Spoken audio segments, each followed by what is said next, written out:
Vous pensez que Tecno, Itel et Infinis sont des marques concurrentes, n'est-ce pas? Beaucoup d'Africains le croient et c'est tout à fait compréhensible. Ces marques sont omniprésentes sur le marché des smartphones en Afrique, chacune ayant ses propres modèles et son propre style.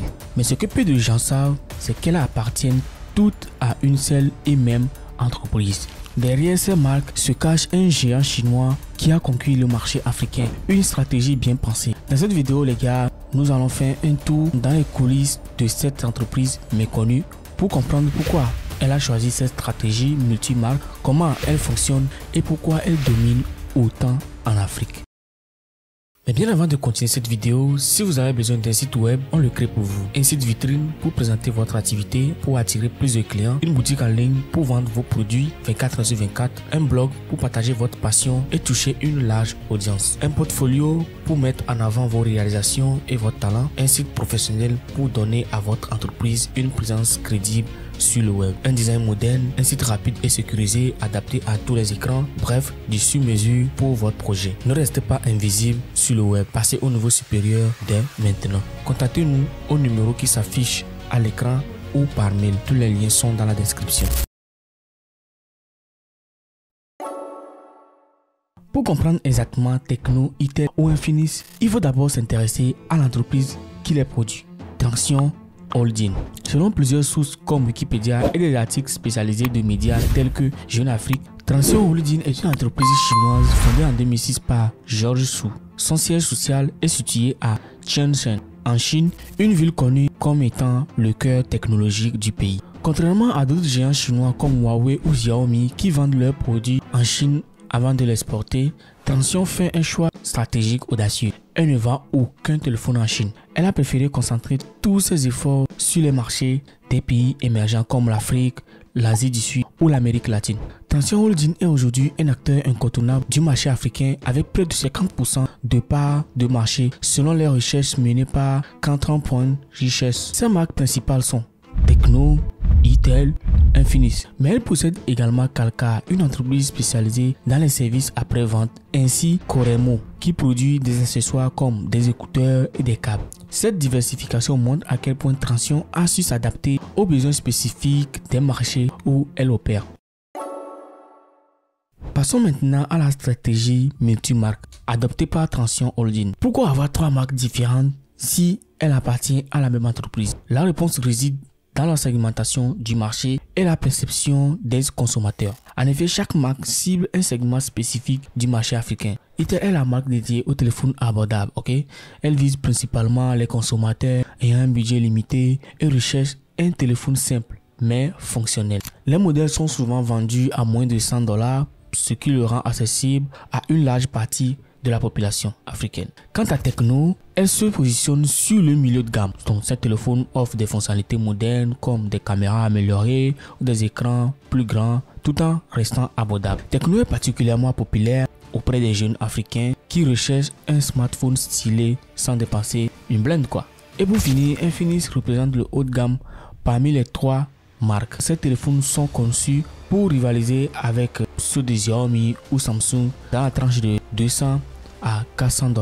Parmi les trois marques, Infinis représente quand même le haut de gamme. Donc c'est comparé avec les autres marques, c'est-à-dire Itel et Tecno. Donc avec leur design élégant, leur performance avancée, les modèles Infinis attirent les consommateurs qui souhaitent investir dans un téléphone premium sans atteindre les prix exorbitants, par exemple comme Apple ou Samsung. Alors cette stratégie permet tout simplement en Transion d'occuper tous les segments du marché tout en donnant l'illusion que ces marques sont concurrentes. Selon plusieurs experts en marketing cités par TechCrunch, cette approche est très efficace pour maximiser les ventes sans cannibaliser ses propres produits. Après avoir compris maintenant la stratégie multimarque de Transion Holding, intéressons-nous aux raisons pour lesquelles ces trois marques dominent autant le marché africain. Tout d'abord, il faut souligner leur capacité à s'adapter aux besoins spécifiques des consommateurs africains. Contrairement aux grandes marques internationales qui proposent souvent des produits standardisés pour tous les marchés, Transion a pris le temps d'étudier les préférences locales.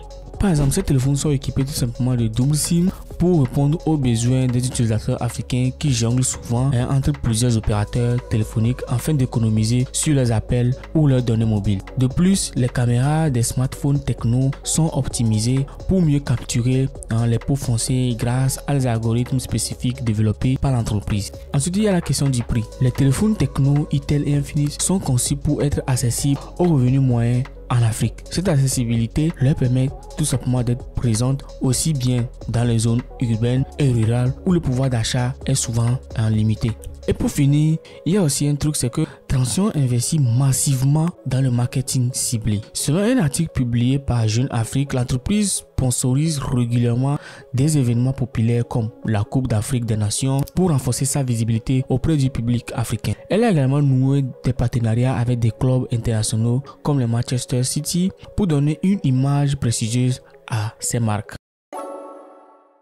Pour produire autant de téléphones à bas prix tout en maintenant la qualité acceptable, Transsion Holding s'appuie sur une chaîne industrielle mondiale très bien organisée. La fabrication des téléphones ne se limite pas à la Chine. Elle s'étend également à l'Éthiopie, au Bangladesh et à l'Inde. Cette diversification géographique permet à l'entreprise de réduire les coûts tout en augmentant sa capacité de production. Transsion utilise également des composants abordables pour maintenir ses prix compétitifs. Par exemple, ces téléphones utilisent souvent des processeurs Mediatek plutôt que Qualcomm Snapdragon qui est plus coûteux mais réputé pour sa performance. Selon un rapport publié aussi par Radar Africa, l'entreprise profite aussi également de l'e-commerce pour vendre directement ses produits aux consommateurs africains via la plateforme comme Jumia. Ça lui permet aussi d'économiser les coûts liés aux intermédiaires traditionnels. Alors bien que Transsion Holding soit très populaire en Afrique grâce à ses téléphones abordables et adaptés au marché local, il y a plusieurs aspects que le grand public ignore souvent. Tout d'abord, il y a l'impact écologique lié à la fabrication massive de ces téléphones. L'extraction intensive de matières premières comme le cobalt utilisé dans les batteries génère une pollution importante dans certaines régions d'Afrique. Et ensuite, il y a les conditions de travail dans certaines usines asiatiques où ces téléphones sont assemblés. Des enquêtes menées par Amnesty International ont révélé que certains travailleurs subissent des horaires longs avec des salaires très bas. Et enfin, il y a l'illusion de choix créée par cette stratégie multimarque. En réalité, acheter un téléphone Tecno ou Itel devient simplement enrichir la même entreprise. Et voilà les gars, maintenant vous savez tout sur Tecno, Itel et Infinix ainsi que sur leur maison mère, Transsion Holding. J'espère que désormais vous allez regarder ces marques différemment. Ces téléphones sont certes pratiques et accessibles, mais ils soulèvent aussi plusieurs questions économiques et écologiques importantes. Si cette vidéo vous a appris quelque chose, n'hésitez pas à me lâcher un gros pouce bleu, abonnez-vous si ce n'est pas encore déjà fait et surtout partagez aussi autour de vous pour faire aussi en profiter les autres. Si ce genre de vidéo vous plaît, n'hésitez pas à me le notifier dans les commentaires, je le ferai le plus souvent pour vous informer tout simplement. Récemment, j'ai sorti une vidéo où j'ai expliqué comment est-ce que la plateforme YouTube a été créée, a évolué jusqu'à ce qu'elle est devenue ce qu'elle est aujourd'hui. Donc je vous mettrai le lien quelque part ici. Si jamais ça vous tente, n'hésitez pas à aller jeter un coup d'œil. Voilà, dites-moi ce que vous en pensez et tout. À très bientôt pour une nouvelle vidéo. D'ici là, portez-vous bien.